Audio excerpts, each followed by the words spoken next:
കഴിഞ്ഞ 2 ദിവസമായി സോഷ്യൽ മീഡിയയിൽ ഉൾപ്പെടെ എല്ലാവരും ചർച്ച ചെയ്യുന്നൊരു വിഷയം 8 വയസ്സുകാരൻ ആൽജോയുടെ ജീവിതം തന്നെയാണ്.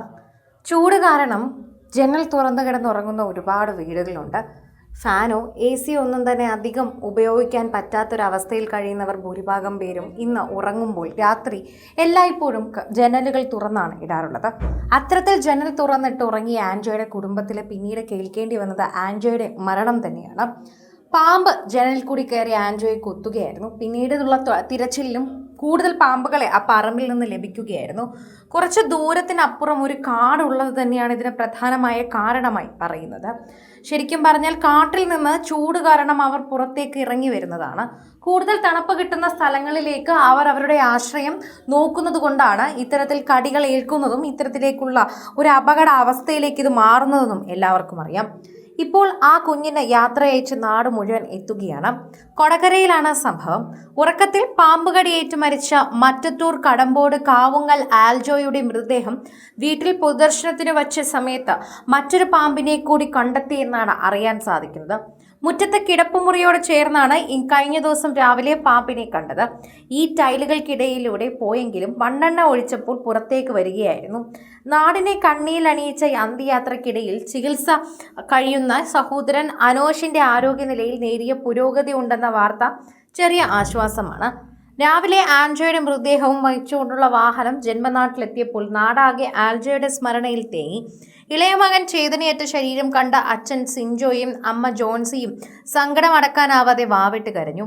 പ്രിയ സ്നേഹിതനെ ഒരു നോക്ക് കാണാൻ നിറക്കണ്ണുകളോടെ കടമ്പോട് LP സ്കൂളിലെ വിദ്യാർത്ഥികളും അധ്യാപകരും പ്രധാന അധ്യാപിക PA ലാഷയും അവിടെ എത്തിയിട്ടുണ്ടായിരുന്നു. നേതൃത്വത്തിൽ അവിടെ എത്തി അവനെ കണ്ടപ്പോൾ കണ്ണീരിൽ കുതിർന്നു നിൽക്കുന്ന വിദ്യാർത്ഥികളെയാണ് കാണാൻ സാധിക്കുന്നത്.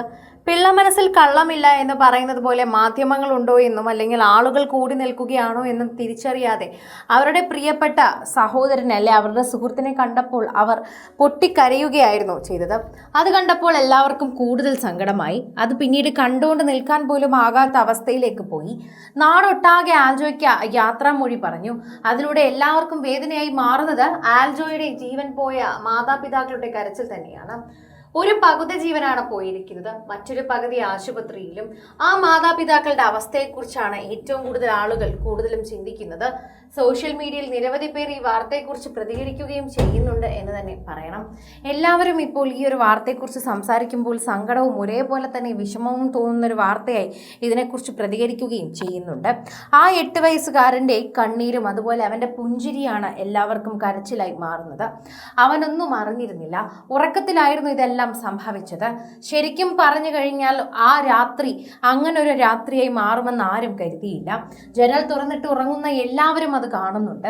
എന്നാൽ അവസാനം ഈ വാർത്ത ഇങ്ങനെ പുറത്തു വരുമ്പോൾ എല്ലാവർക്കും ഒരു ഭയമാണ് എന്ന് തന്നെ പറയാം. ഈ ചൂടുകാലത്തെ അതിജീവിക്കുന്ന ജീവജാലങ്ങളും അതുപോലെ മനുഷ്യരും എന്ത് ചെയ്യണമെന്നറിയാതെ തന്നെയാണ് നിൽക്കുന്നതെന്ന് നമുക്ക് പറയാൻ സാധിക്കും.